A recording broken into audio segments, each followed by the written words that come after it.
So my name is Elvira Rodriguez. I'm the Assistant Director of Customer Service and Outreach for the University of Houston Downtown Financial Aid Office. And we are here this morning to present to you about summer financial aid. So first off, how does one qualify for summer financial aid? So number one, you do have to have a completed financial aid application on file for the year. So whether you do the FAFSA application or you do TASFA, we need the 2022-2023 application. Second thing that we're looking at is that you are in good standing. So you are meeting the satisfactory academic requirements to receive financial aid. So the three things we look at: the GPA, which if you're an undergrad is a 2.0 or higher. If you're a graduate student, it has to be a 3.0 or higher. Completion percentage has to be 73% or higher. And then you can't be time frame, meaning you can't have attempted more than 170 credit hours if you're an undergraduate student. And if you're a graduate student, it's 54 credit hours. And then the last thing, and probably most importantly, we do need to see that you are registered in summer courses because that is how we actually pick you up for awarding for summer. So if you're not enrolled, you will never get picked up for awarding. You have to be registered. All right, so what kind of financial aid funds are available for the summer? So typically we do offer federal, state, and institutional awards. And most of these financial awards will require you to be at least half-time enrolled to be eligible. So half-time means if you're undergrad, 6 or more hours, and if you're a graduate, 4 more hours. I can tell you at this time, we have exhausted all our state and institutional awards, unfortunately. At this point, we're awarding any federal eligibility. So whether you receive the federal Pell Grant or you have still loan eligibility for the summer, meaning you didn't borrow your full loan amount for the year, then we'll be able to offer you some kind of assistance for the summer. Financial aid is available on a first-come, first-served basis. And so that's really in reference to those state and institutional award funding that we had that was awarded on a first-come, first-served basis. And unfortunately, those funds are now exhausted. If you're currently on an academic plan or probation, your eligibility will be reviewed once spring grades post. So we have to make sure that you are making progress in order to determine whether or not to continue to give you aid in the summer term. And if it's not good, you didn't make progress, then unfortunately you won't qualify for summer aid. However, you will have the opportunity to appeal. We have an appeal form for summer on our website that you can submit. As long as you submit it before the deadline for that form, then you can appeal that decision. Lastly, if you are a graduate student, unfortunately, we didn't have grant funds available. So the only type of funding that you will be eligible for during the summer is if you have loan eligibility, meaning you didn't borrow your full loan amount during the fall and the spring term. If you did borrow the maximum amount on that loan, an option you can look into is the Grad Plus loan. All right, so summer awarding, what does that look like? We award based on your enrollment. So you have to be enrolled in order for us to pick you up for awarding. Award you automatically if you meet all the requirements.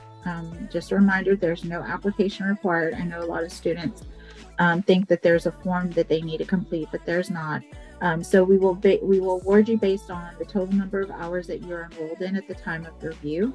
So if at the time we pick you up for awarding, you are in, let's say, 6 hours, we're going to award you based on that. But then if you, after that time, enroll in another class, your awards won't update automatically until we're about to disperse funds, because we'll check enrollment prior to disbursement.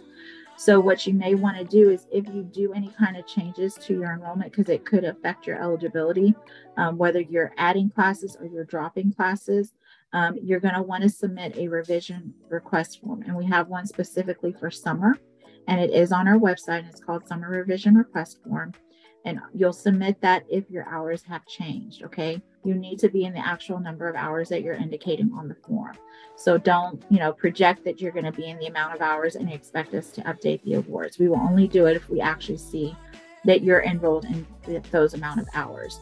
So again, if your hours have changed, meaning you're adding or you're dropping hours during the summer, you want to submit that summer revision request so we can review your enrollment, review your awards, and see what impacts there may be as a result of the change. And then lastly, we have an anticipated disbursement date for summer being May 25th. So that's going to be this week. This is a lengthy process because it is the very first one we're doing for the summer term. So it tends to take all day to run this process. So don't fear if you don't see your money posted, when you log in the morning. Okay. And then the other thing that's going to happen when we're running disbursement, it's going to temporarily remove your financial aid from showing on your screen. Right now, if you look, those that have already been awarded for summer aid, you see pending aid out there, right? So when we start the disbursement process on our end, it's going to wipe that away. You're not going to see it at all. And that just means we're in that transition. We're moving it from pending to dispersed. So like I said, it is a lengthy process for the first run. It typically takes all day for us to do this. Because again, we have to check enrollment before we disperse anything to make sure that, the aid is correct. So all of those things have to take place before we actually disperse those summer funds.